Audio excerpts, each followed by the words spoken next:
Okay, so moving on now to the inventory part of the demo. This is for customers who have subscribed to our premium platform, to the premium tier of the Kashia subscription packages. So as soon as you subscribe to premium, you have access to the entirety of everything on Kashia, all our features and functionality. So the inventory section is what helps you create your inventory and manage stock items at a more detailed level. You can set reorder levels, which let you know when a stock is running low, when you need to replenish it. You can mark some goods as damaged or used. So you have very detailed features here on this inventory list. So let's enter the inventory list.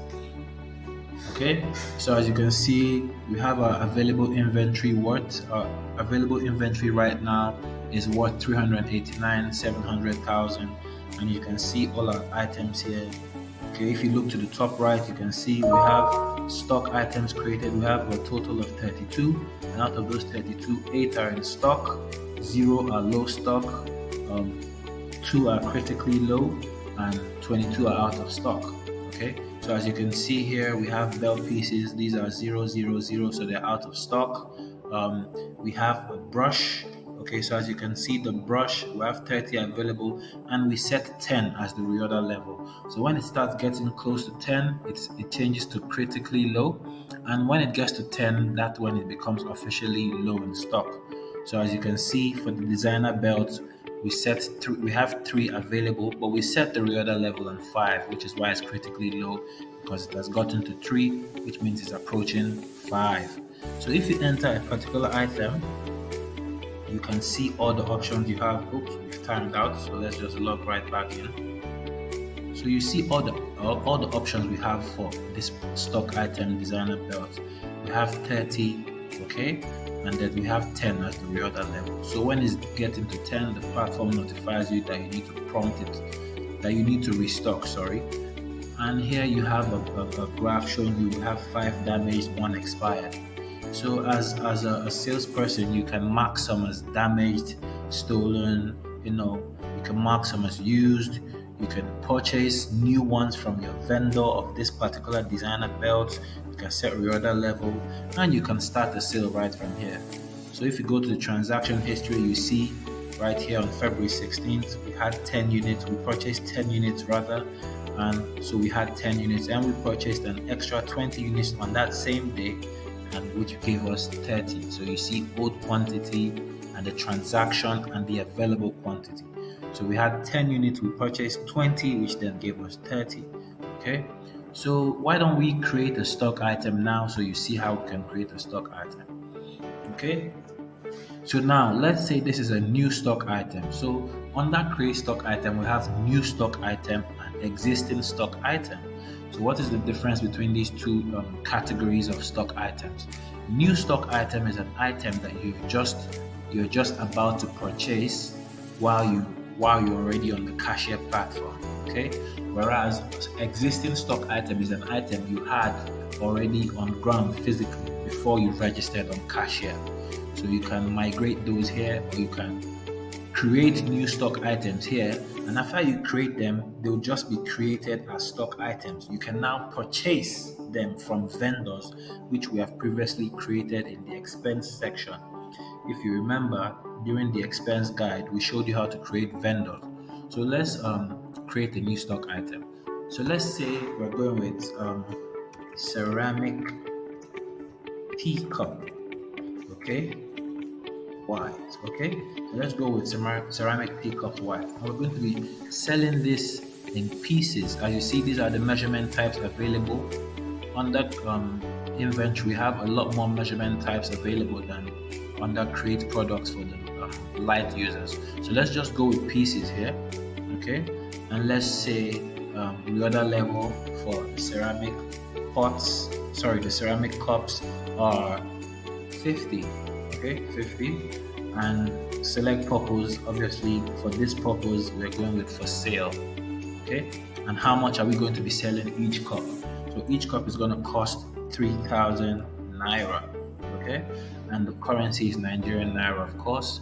So as you see here, it's not letting us select how many white teacups we are putting in this inventory because we're just creating the item. So we still have to purchase it from a vendor to add it to our inventory. Okay, so now let's save. Okay, so once you click save, you've created the ceramic white teacups, as you can see.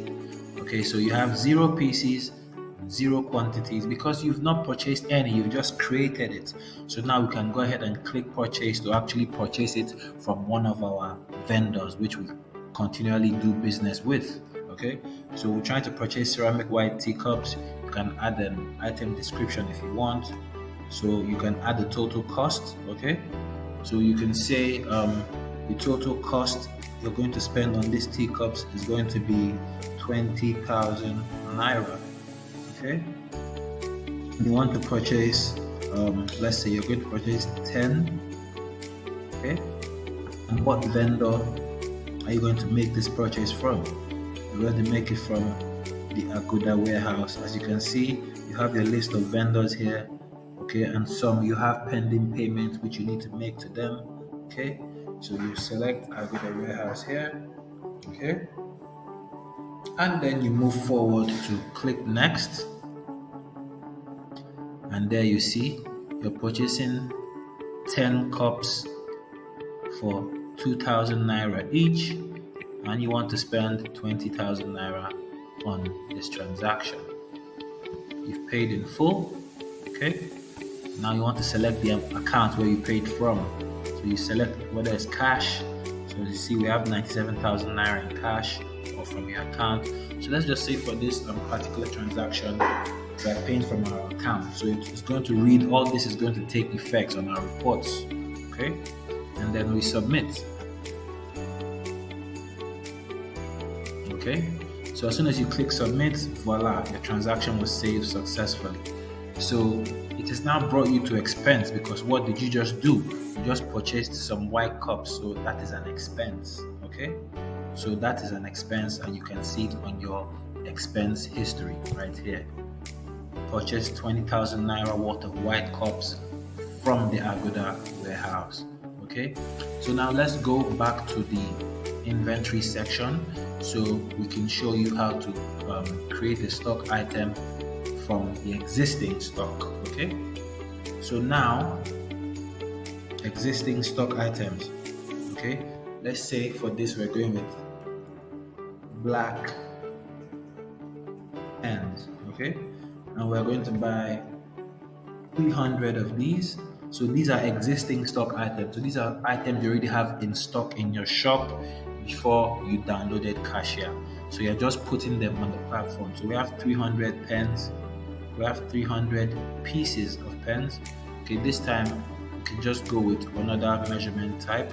Okay, we're going to go with cartons. Okay, 300. We're going to have 300 cartons, and total value for the item is, okay, so you can get the total value from the set price. So if you go with for sale and you see the set price, so let's say we are selling each carton at 5,000 naira. Okay, so that will help you determine your total value of the item. So obviously, if you know that you're selling each item, each carton of pen for 5,000 naira, and you have 300 cartons, so you're going to multiply 5,000 by 300. So obviously that gives you 1.5 million. Okay, so total value of the item is 1.5 million. Okay, then you can set your reorder level at 200. Okay, so you never go, or let's just go with 100 for the sake of this demo. Okay, and then we save, and just like that, you can see right here we've created the black pen, and its available quantity is 300, and then total quantity is 300. Reorder level is 100. So right from here you can purchase more, or you can start a sale. Okay, so you can just start a sale just like we showed you in the sales section. Okay, so we've covered the inventory section, and we'll be moving on now to show you how to generate reports.